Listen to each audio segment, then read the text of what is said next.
Thanks, everyone. I hope these were enlightening presentations by the folks seated here on the stage. And we have about 20 minutes, and so I have a couple of questions that I'd like to ask the folks here, but then really want to open it up to you guys. So if there are certain thoughts or questions or provocations that you want to throw out there, to keep that in mind, and then we'll be passing it over to you. So to start, one of the things that really struck me with all of your presentations is the inclusive aspect of really thinking about who is your beneficiary, who is your stakeholder group that you're working with, and how that is then informing some of the broader policy decision making that's happening in the locality where you're working. And so maybe starting with you, Adin, could you speak to, it didn't come up so much in your presentation, but I know that you've been thinking a lot about this. What has the process been like in terms of the insights you've been gaining from the community work you've been doing to actually influence a lot of the resilience planning that's been going on at the municipality level? And then on the inverse of that, maybe Eric, could you then speak to some of the lessons learned from translating a lot of the method development work that you've been doing in particular countries, and then how that's had a lasting impact on some of the governments that you've been working with? Okay. I have case in the commission. Commission have flood and landslide. Before that, before we have a festival, they want to make a demonstration because the government promising that want to build some like a fortress or drainage system to the kampung from 2009, but until 2 months ago there is no action because policy making is not good in Semarang, especially in Kemijen.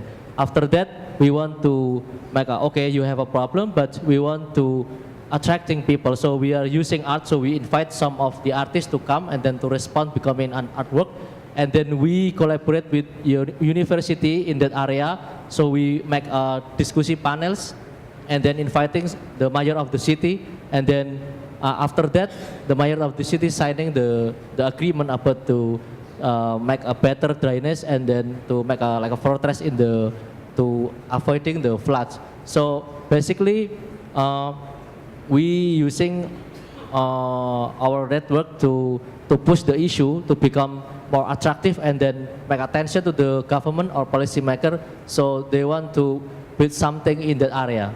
That's how we work. Great, thanks. Okay. I'm assuming the question is sort of the lasting impact. Specific, and since what we do is method development, it's a bit fuzzy, but in all the countries where we work, we tend to engage with local stakeholders, the NGOs, government agencies, to have some form of, I wouldn't call it capacity building, but some kind of knowledge transfer. But on the broader note, it's quite interesting to see the big uptake and focus on these types of data sources. So I'm going to stay in Manila because next week there is a Philippine Statistics Conference where mobile data is one of the key themes.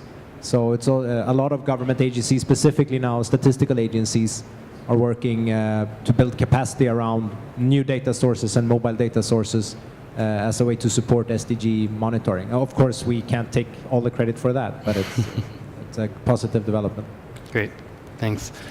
And then maybe flipping it over to Andrew and Angela, something that really struck me in both the We Robotics example, but then also through, I imagine, some of the partners you're working with and making all voices count, is the constellation of partners you really need to bring together in order to build a successful project and to ensure that the outcomes are what the beneficiaries you're working with are hoping for. And so could you maybe speak to a little bit some of both the successes and challenges, or just some of the reflections on building out partnership models that are sustainable and lead to lasting impact? Yeah, sure. This thing on? Yeah, so first you need someone like Angela, so, who actually knows how to do this.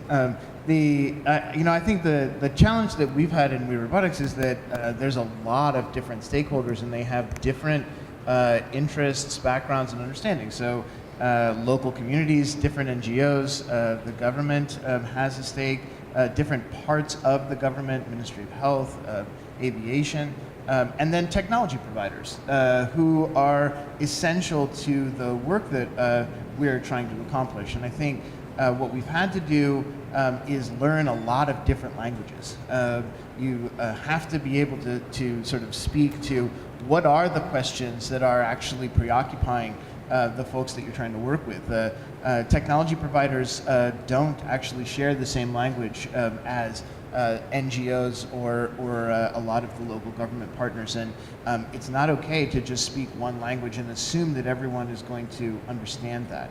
And that requires, and I really like the discussion about these skills for resilience. It requires patience, it requires humility, it requires a willingness to really take the time to listen to the problems that people are actually trying to solve, which I thought was also a great point in your Flowminder presentation about, data is just an input. The key is having the right questions. You've got to know what is the right issue to solve, and that again requires these skills for resilience, to really listen to people and sort of think through what language they're going to actually understand you in.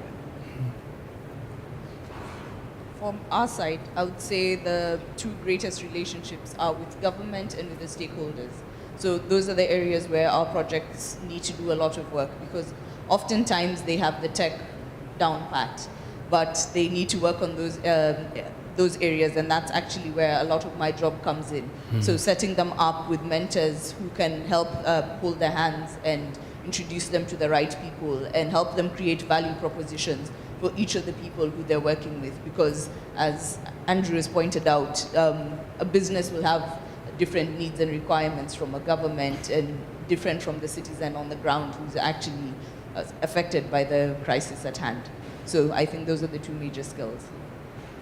That's helpful. And I think just one final question for me, I think that really can open to all of you to opine on, but thinking about sustainability, both of your respective organizations, but also how you really maintain that inclusive approach in terms of how you grow and further refine your solution and your interaction with the groups that you're working with. So could whoever wants to take this one, it's open, really maybe speak to the what are some of the considerations that are taken into account, and what are some of the maybe the flags that are worth raising for some of the folks in this room who are really launching new projects or new ideas that should be taken into account to ensure the sustainability of their project into the future.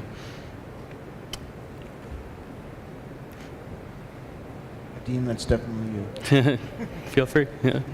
I mean, just one thing I'll throw out there is that sustainability means adaptation. So you have to be able to not just sort of sustain one form of activity, but be able to actually move that activity as the world causes you to have to adapt to new situations. And whether that's new funding sources, whether that's new business models, whether that's other ways of thinking about problems. So for us, I mean, we had a discussion about how to sustain one organization, U Aviators, Humanitarian UAV Network, and that actually spun into a discussion about creating another organization as a form of sustainment and a way to answer a number of kind of the core dilemmas that were in that previous organization. So that adaptive capacity is actually, I think, often not sort of understood properly as the heart of what it is that you're sustaining, and that sustainability that becomes too static, that you're just trying to keep things going for the sake of keeping them going. Okay, to being sustained, I think for my organization, it's about that's the important thing too. 2011 maybe we are graduated from the university, and then we don't know how to make this sustain, because we cannot afford money from our activities. So all of us is working with the other organization or a corporate, and then we saving our money and our time to make something, because we choose to be like this. And then after that, there is some organization that give us some funding, but not for sustainability. But I think the important thing is we have faith that we want to contribute the city, because if everything that happened in the city will come back to us, and then our expertise just in art and communicating with people. So that's that we want to push, and then we want to survive because we want to contribute to the city. I would talk about sustainability from two perspectives. The first is partnerships. For making all voices count, a number of our projects have been taken up by government, and then they become policy. Mm-hmm. So in that sense, they become sustainable and a long-term thing. But sometimes I think when we work in this space, we forget that if we do our job right, then we should get ourselves out of a job. So sometimes your organization will die because you've done the work that needs to be done, and that's okay. Mm-hmm. And that's when you need to pivot and look for something else that you can apply your energies and passion to. So I think of sustainability as doing a good job in an effective and efficient manner, not necessarily living for 100+ years. Great. And then happy to open it up now if there are any questions from folks in the audience. Looks like we've got one over there.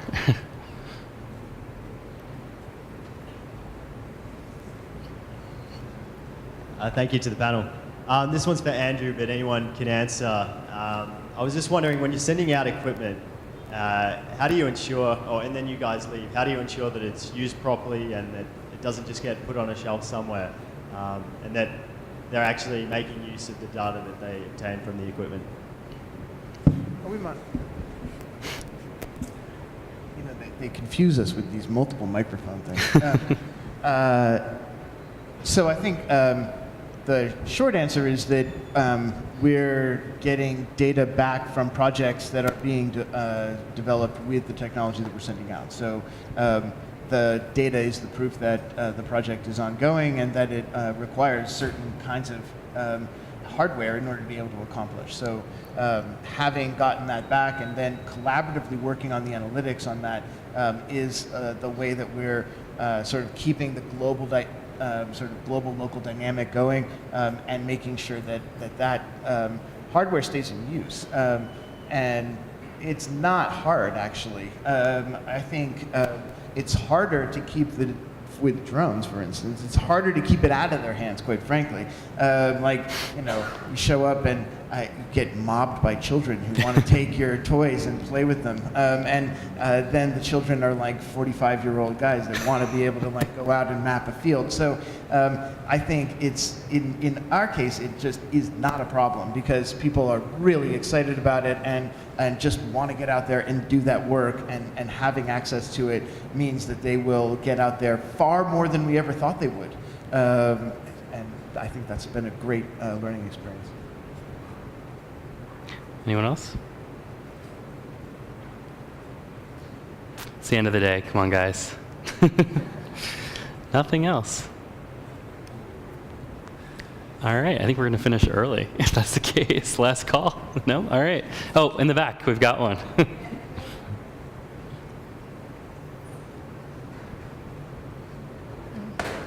Hi. My question would be for making all voices count. So what if there are voices that may not be heard? So how do we address, because for me, an inclusive for innovation involves persons with disability, persons with special needs, and actually there's a challenge to map these people in disaster areas, and they're included in that intervention where we need them to be resilient as well. So how have you considered including them in your target stakeholders or beneficiaries, and how inclusive really are your organizations in addressing this one challenge? Thank you. Thank you. That's a really insightful question. So if you look at all the words in making all voices count, there are some think pieces that we've put outside that explain how we do the making, and your question addresses the all part of that. So inclusivity is a huge focus for us, And it's actually one of the indicators that we measure our projects on. How are you including women? How are you including people with disabilities? How are you including LGBTQ people? How are you even using technologies that are accessible to illiterate people? How are you using technologies that can work in areas where there's no connectivity? So we try and actually have that as a key indicator for our projects. You saw JD's presentation this morning. The posters they're using address inclusivity in terms of low technology and also literacy, because anyone can understand a picture of people and a bar chart. You don't necessarily need to read the figures. So that's how we address inclusivity, by being open to any and all forms and not necessarily focusing on innovation as being high tech, but innovation being an effective way of how we do things. So. Great. A quick question. Yeah. I was thinking about your opening discussion about resilience and sort of how the Rockefeller Foundation, for instance, as an actor, thinks about this. I'm wondering how happy we are with the term resilience. We use the words we have because we need to have some kind of common vocabulary. But it does seem like there are some clear drawbacks to that. I mean, when I think about what we're trying to accomplish, I think of it not as sort of bouncing back, or I think about it as trying to transform the situation so that there's a new set of possibilities that is on offer, and that set of possibilities is better than what existed before. That there's significant progress, whereas resilience often sounds to me as though we're kind of, at least you get back to baseline. How do you guys think about it? So I mean, it's a good point, but I think at least the way that we think about resilience at Rockefeller Foundation is really it's adapting, but it's also transforming when required. And so I think if there's a situation where the status quo isn't sufficient, then there really needs to be a paradigm shift, and there needs to be a new way of working and operating. And just to give maybe an example of how we do this, we have a program called 100 Resilient Cities, which I think many of the folks in this room are probably familiar with, where we're actually working with city governments, and we're working with them both to develop a contextual resilience strategy for that individual city, but then connecting them with partner organizations, NGOs, academics, private sector, et cetera, to actually work with them and to push them to change and to enable them to change when needed. And so I think there's oftentimes an opportunity to change the system, and sometimes it needs to be a little push to get there. But that's just my reflection on it. All right, so I think we have one more, and then I think we're at time. So last question of the day. Okay, this is an open question for everybody. I think most of these initiatives and projects, I'd like to get your thoughts about scaling these initiatives and sustaining those types of initiatives. For example, if we have these types of technologies, drone technologies, community-based organizations or processes, and even capacity building, there's always a question about scaling them. For example, in the Philippines, there are over 1,000 local government units. And if you have a grant-funded project or program, it's only specific to a few of these sites. And now, when these programs are over, these organizations leave, and even if there are local organizations taking initiative, how do you now try to scale these up to the other sites that are often neglected in all of these initiatives? Anyone want to take that? That's actually one of the questions that Making All Voices Count has. How do we scale? Should you scale, or should you assume that because this worked well in this context, it won't necessarily work in another context? So talk to me in 1 year's time when we have amassed all our learning, and hopefully I'll be able to give you a data-based answer for that. But just from my experience with our scaling projects, there's the clear understanding that what got you here won't get you there. So our organizations need a new set of skills and a new set of capabilities, and also to think anew about the problems that they'll face when they scale. because there's some things that are not a problem when you're operating in one barangay or in one province, but you try and move out of, say, Metro Manila, now you have big problems. So I don't have an answer for that. That's a great question, and hopefully we will have an answer. I can actually bring up what I think is one of the hurdles, and Hunter knows because I've brought it up. So if you want to have innovation pilot money to do like the first project, it's easy. Endless pilot money, $100,000. It's so easy to get pilot money. So many pilots are being done that one, I think it was Uganda, that put in a moratorium. So the government a few years back said no more pilots. We've had 400 pilots and they just keep on coming, but there is no scaling. So we don't want to have any more pilots. This was specifically in M-Health, I think. But yeah, so pilots, super easy. And then there are all these great pilots being done. And then you see, oh, now we want to scale. And then there is no scaling money because there is a gap. So this is just as an economist, there seems to be, it's a whole industry of its own. You have endless pilot money, and organizations handing out pilot money.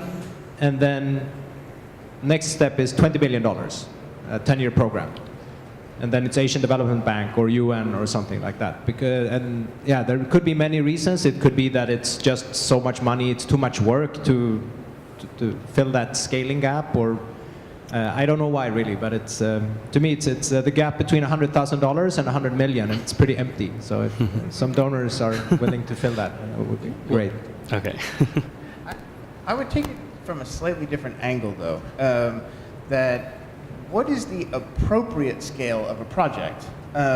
So often the concept of scale comes to us, and maybe just because we're nerds, we think about this from the standpoint of technology companies, say, that you hear about scaling, a startup or what have you, and that has to do with getting bigger, becoming a standard, entry into or dominating a winner-takes-all market. That's the kind of concept in the commercial side. I don't really think it works that way in the kinds of problems that we're trying to address. I think that what's much more relevant is finding the contextually specific, appropriate solution, and making sure that those things continue to operate in their contextually specific conditions, and that other people are able to learn about them. And even if you don't scale that project, that you're able to scale the concept or the idea, or transfer it, or hybridize it, or move it somewhere. That's a little bit different than the idea that you're not successful unless you jump to $100 million.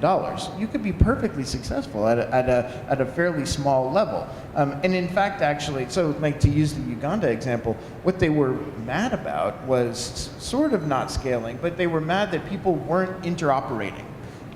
So data was being produced by a lot of these projects that didn't talk to each other. And that made it really difficult to have 1,000 or 8,000 different mHealth projects. Maybe actually you needed 8,000 different projects, only under conditions where that data could actually move and people could understand across different systems. And so I think it's much more important, and I've learned this from working in now, I'm kind of weird, so I learned a lot of different projects, and one of the things I learned from robotics is that you have to design for the situation at hand. If in commercial, even in using commercial technology, you have to be able to design the API or the software application or the particular sensor configuration to solve a particular problem. And whether that turns into 1 million units or not, that's not my problem. I think that would be a much healthier, like even mentally healthier way to approach the idea. Great. Thank you all very much. I think on that note, we're out of time. Thanks again, and that's it.